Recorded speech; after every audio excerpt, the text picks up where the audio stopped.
Brothers and sisters, open your eyes. The Biden administration is about to commit economic harakiri. When you hear their new reckless plan to confront China, you will literally ask yourself the same question that many American financial pundits are asking. Are they deliberately trying to bury the dollar? It all started 2 years ago when Russia launched its special operation against Ukraine. The US and its European allies responded to Putin's invasion by freezing more than $300 billion of Russian state reserves. Their goal is simple: to sow panic in Russian markets and hopefully destroy the Russian economy from within. By cutting Russia off from the SWIFT system, the United States hoped to intimidate Russian citizens, provoke a banking panic, and ideally even remove Vladimir Putin from the presidency.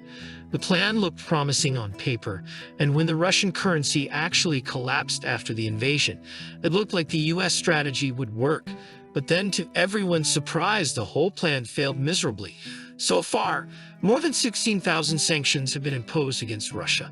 But amazingly, Russia has somehow managed to circumvent every single one of them by rebuilding the economy on a war footing, building up gold reserves, and using it to trade raw materials around the world. But here's where things get really curious. Instead of paralyzing Russian banks, it was US banks that started falling like dominoes last spring when Silicon Valley Bank, Signature Bank, and Silvergate Bank went bankrupt. Many regional banks across the US faced a similar fate until the Federal Reserve injected emergency loans to quell the panic among anxious depositors. But now Janet Yellen, along with the European Commission, wants to take the $300 billion frozen from Russia and transfer it directly to Ukraine. This, of course, would violate international law. But more importantly, it would send a clear message to the rest of the world. Western financial markets are no longer a safe place to store capital. In fact, this single step could completely undermine global confidence in the US dollar and euro, because the safety of your assets will depend on how Washington and Brussels treat you. Be under no illusions, we will see literally everyone from businessmen and companies to entire countries holding a share of US government debt start to get rid of dollar assets, as geopolitical risks are off the charts. China was once the largest holder of US debt, but in recent years it has been methodically dumping dollars and building up gold reserves. In fact, it's not just China that's going through the same process. Central banks around the world have been buying gold at a record pace in 2022, and that's one of the main reasons why gold continues to hit all-time highs just about every month and doesn't appear to be changing. But wait, I haven't even told you about Biden's latest gamble, the truly insane idea to strike China in a currency war. Believe me, when I give you the details, you will gasp at such a questionable plan. Some might argue that it should not be difficult to maintain good relations with the US and the EU. Only pariahs like North Korea, Iran, and Russia, which openly oppose the American position, have problems. But this is not entirely true. African Business published a story a few months ago that the US is now threatening Uganda with sanctions because of a new anti-gay law. So the conflict is not limited to countries waging wars against the US. Today, if your country does not share the ideology of the US government, you can wake up overnight to a situation where access to the dollar is cut off to you. And that's not all. Want to see how crazy things can get too? One of the favorites in the 2024 presidential race, Donald Trump, is now threatening to impose sanctions on countries that refuse to use the US dollar. In a recent interview with CNBC, Trump said, "I hate it when countries refuse to use the dollar. I would not allow countries to abandon the dollar because when we lose that standard, it would be like losing the Revolutionary War." But regardless of the words of a former or current president, the world is inexorably changing. A few months ago, the president of Indonesia gave a speech where he said their country needed to diversify dollar holdings and dollar-denominated assets, saying, "Look what happened to Russia." That's why Indonesia, the fourth most populous country on the planet, formed a special working group on de-dollarization last year to promote the increased use of the local currency in bilateral payments and reduce reliance on the greenback. Not surprisingly, many countries in the global south, in Latin America, Africa, and Asia are drifting away from the US and are closer to China. In fact, the global south should be renamed the global majority, because 88% of the world's population lives outside the West, and it's no secret that most countries in this giant region want to see fewer sanctions and a loosening of dollar hegemony. But here's where the fun part starts, as I promised. I'm going to share with you the latest threats the US government is throwing at China and how it relates to the future of global currencies.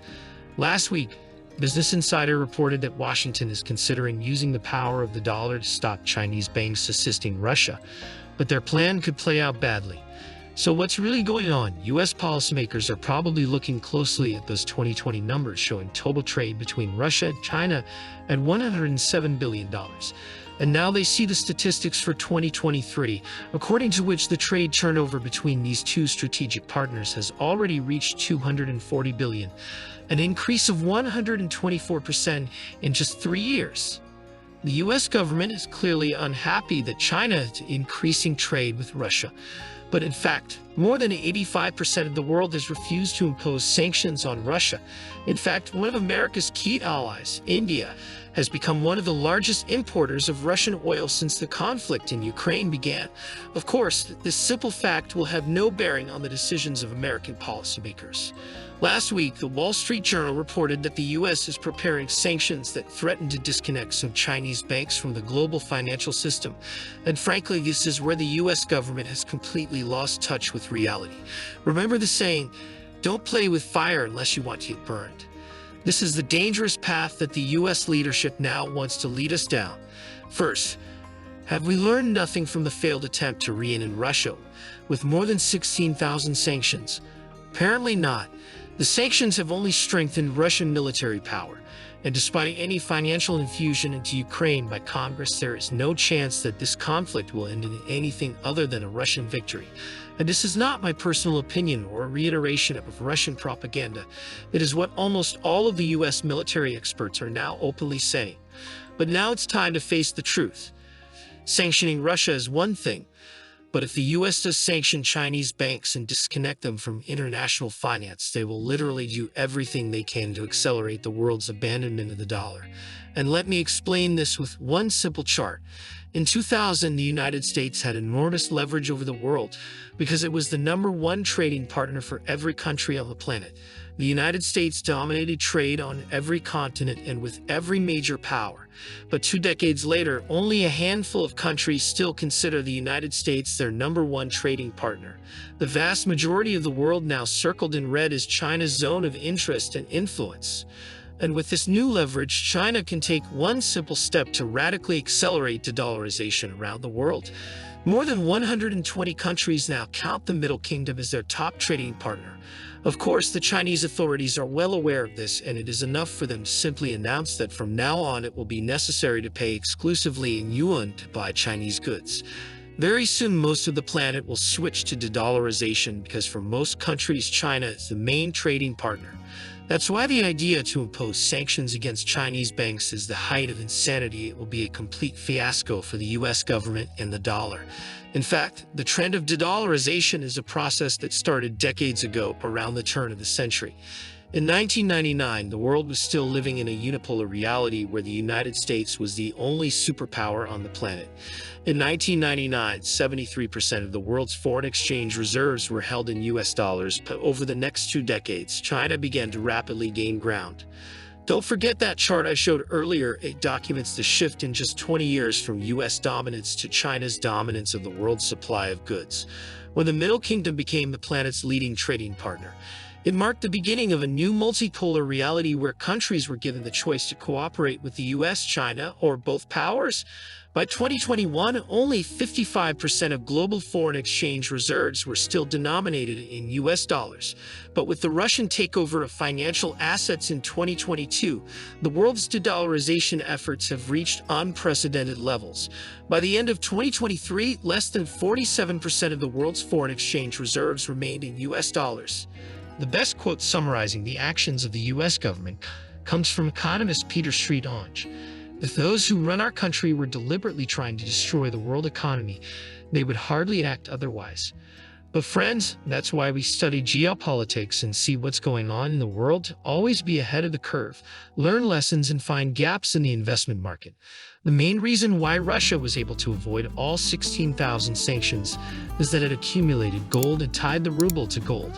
And the reason is simple: gold is the only asset that provides stability in troubled times, and a great investment strategy at that. As always, thank you all so much for your incredible support. and I look forward to seeing you again in the next video.